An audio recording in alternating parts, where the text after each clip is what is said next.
Call them the poor man's answer to the rubber boot. Centuries ago, farmers chipped out holes in wooden blocks to keep their feet dry.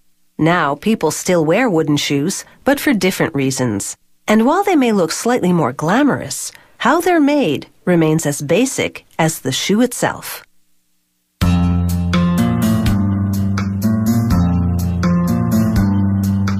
Most wooden shoes are made of poplar, easy to carve and generally free of knots.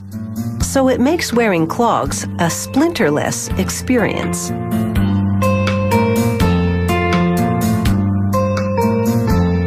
A worker feeds sticks of poplar into a bandsaw, careful to toss any pieces with defects. The blade slices the wood into blocks called blanks.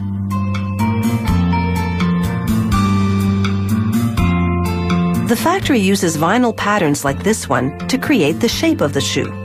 There's a pattern for each size of every clog style. A worker locks one into a duplication machine called the shaper. Then right next to it, 2 blanks.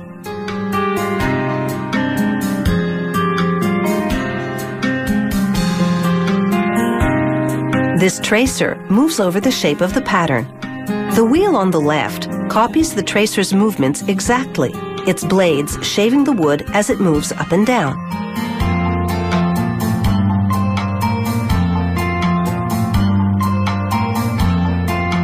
There's only one pattern loaded, yet the machine carves out a pair of shoes.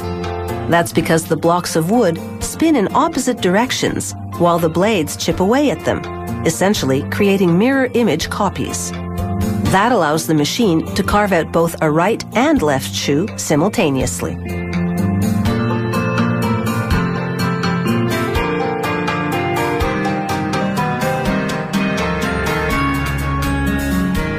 Now for the instep. A worker positions the blanks onto what's called a dual-action boring machine. The center rod is called a tasker. Its rolling head follows the curves inside the pattern. The spoon bits on either side of it copy the tasker's movements, gradually carving out the inside of the shoes. Now they shift the angle so the spoon bits can get in deeper. They bore all the way to the front of the shoe.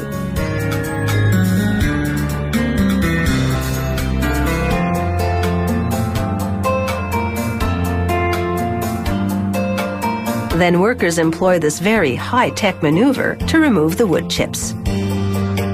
They lay the shoes on racks to dry out the wood, then cut off the knobs at the toe with a bandsaw while inspecting for flaws that may have come out during the drying phase.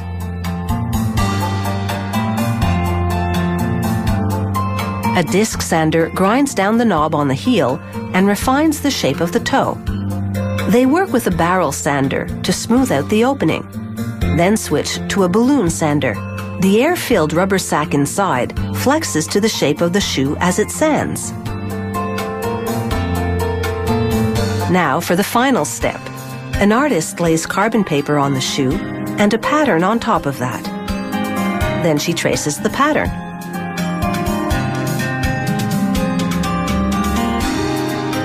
The carbon sheet transfers the design to the wood.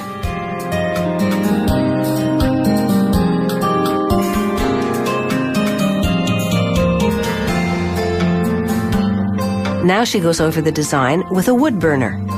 She changes tips and varies the temperature according to the size and depth of the lines and curves she burns. This design commemorates Holland, Michigan that is, in the United States. The artist now uses water-based paints to enhance the scene with color.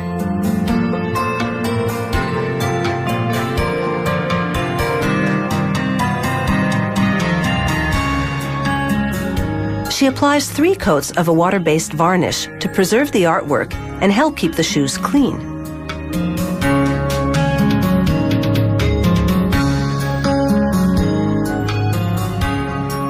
While most clog-wearing farmers opt for a plainer version, true clogaholics prefer a bit more pizzazz. But leave crafting them to the experts, because they leave big shoes to fill.